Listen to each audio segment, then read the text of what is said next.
Any participants. So, a bit of history, nag-start po kami January.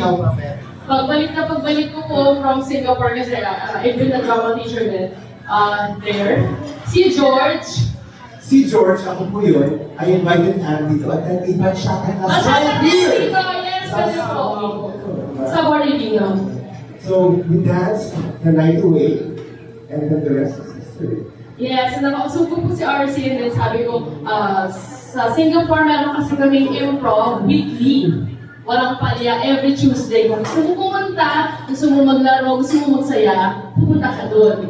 Tapos sabi ko, dapat sa Pilipinas meron din nun. Para lahat ng mga tao gusto mag-play, gusto bumalik sa pagkabata, or gusto lang maglaro. Pero sila willing safe space. And then, when I asked RC to, okay ba yung sabor? Kasi ang sabor is usually Latin, Afro-Latin dances. Dito. Ako nga dyan, sample ng Afro-Latin dance.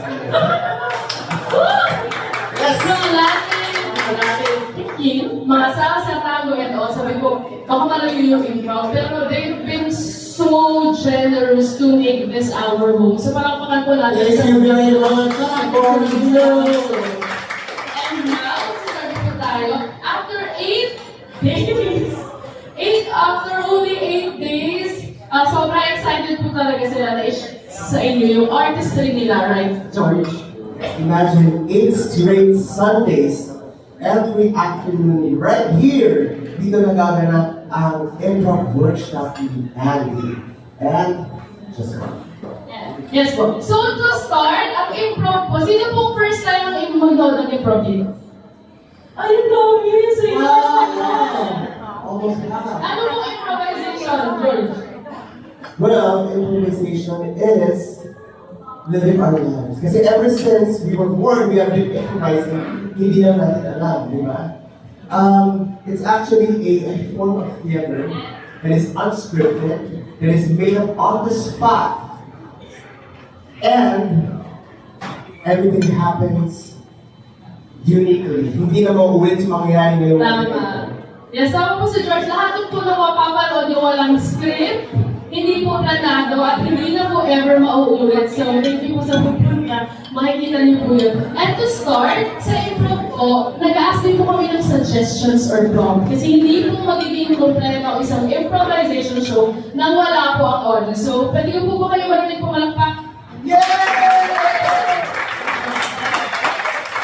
Thank you. Tapos ngayon po, mag-ask po kami ng mga bagay-bagay.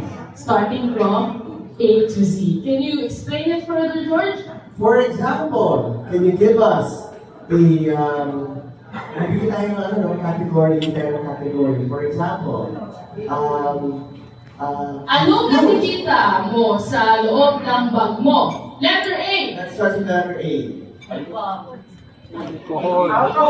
Alcohol.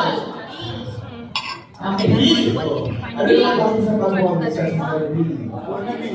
Ito lang, okay. Ulitin natin from the start and I asked 3 or 4 participants to be there para kunin ang mga suggestions para isigaw sa amin para ilagay sa